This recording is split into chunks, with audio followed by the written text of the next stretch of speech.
Our changing Earth. Our Earth is not stable. The surface of the Earth is constantly being shaped and reshaped by the external agents of denudation like running water, wind, glacier, etc. That is why our present-day landforms are diverse and varied. Study at a glance. Earth movements. Major landforms. Earth movements. The variation in landforms is the result of two forces working simultaneously inside the Earth and also on the surface of the Earth. The forces which originate inside the Earth and bring changes on the surface of the Earth are known as endogenic forces or internal forces. The forces which operate on the surface of the Earth and bring changes on the surface are called exogenic forces or external forces. The endogenic forces try to uplift or subside the Earth's surface, while exogenic forces try to level down the surface of the Earth. The powerful endogenic forces operating from within the crust are also known as tectonic movements or earth movements. These earth movements are classified into two categories: sudden movements, slow movements. Sudden movements. These movements are those which bring abrupt changes on the Earth's surface. Earthquakes and volcanic eruptions are the examples of these movements.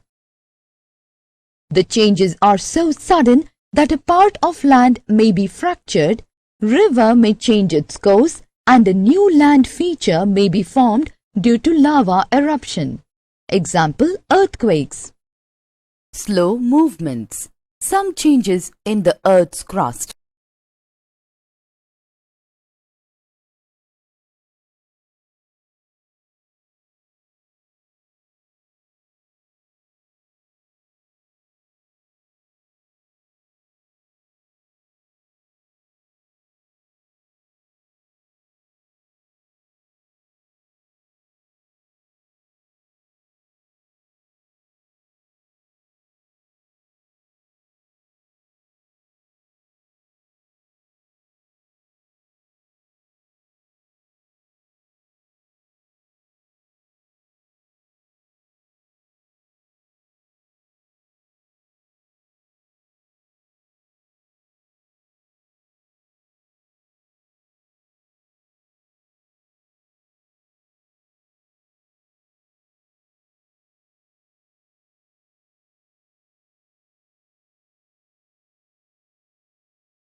Major landforms. The landscape is being continuously worn away by two processes: weathering and erosion.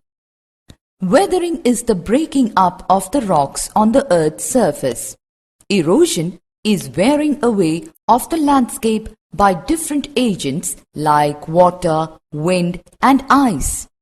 The eroded material is carried away or transported by water, wind, etc. and eventually deposited. This process of erosion and deposition creates different landforms on the surface of the earth.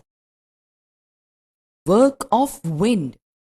An active agent of erosion and deposition in the deserts is wind. In deserts, you can see rocks in the shape of a mushroom, commonly called mushroom rocks. Winds erode the lower section of the rock more than the upper part. Therefore, such rocks have narrower base and wider top. When the wind blows, it lifts and transports sand from one place to another.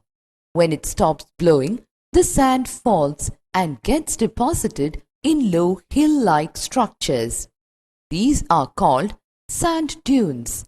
When the grains of sand are very fine and light, the wind can carry it over very long distances. When such sand is deposited in large areas, it is called less.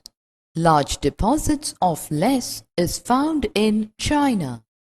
Work of ice.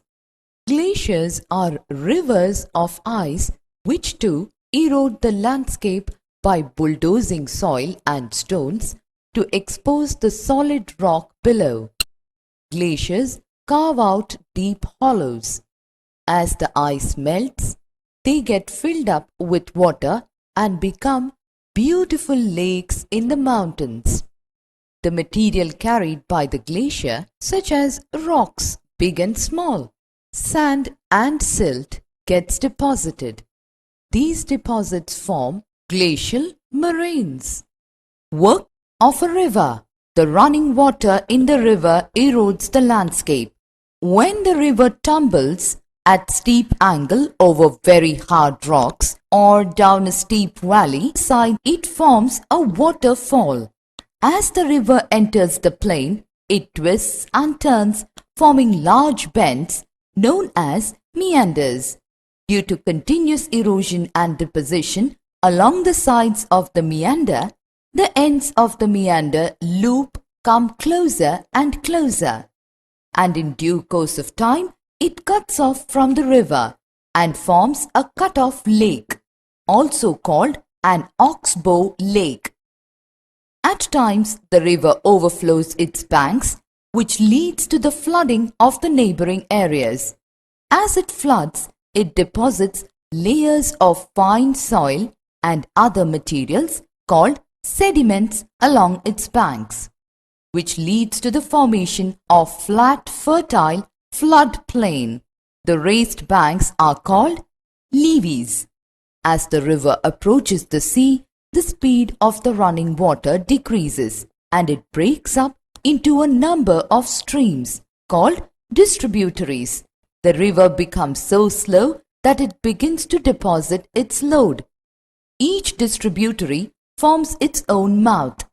The collection of sediments from all the mouths forms a delta. Work of sea waves. The erosion and deposition of the sea waves give rise to coastal landforms. Sea waves continuously strike at the rocks, cracks develop, and over the time they become larger and wider. Thus, hollow-like caves are formed on the rocks. They are called sea caves. As these cavities become bigger and bigger, only the roofs of the caves remain, thus forming sea arches. Further erosion breaks the roof and only walls are left. These wall-like features are called stacks. The steep rocky coast rising almost vertically above sea water is called sea cliff. The sea waves deposit sediments along the shores, forming beaches. Earthquake. An earthquake is the result of a sudden release of energy in the Earth's crust that creates seismic waves. The lithosphere is broken down into a number of plates known as lithospheric plates. When the lithospheric plates move, the surface of the earth vibrates, and these vibrations can travel all around the earth. These vibrations are called earthquakes. Earthquakes are recorded with a seismometer, also known as seismograph. The magnitude of earthquake is measured on the Richter scale.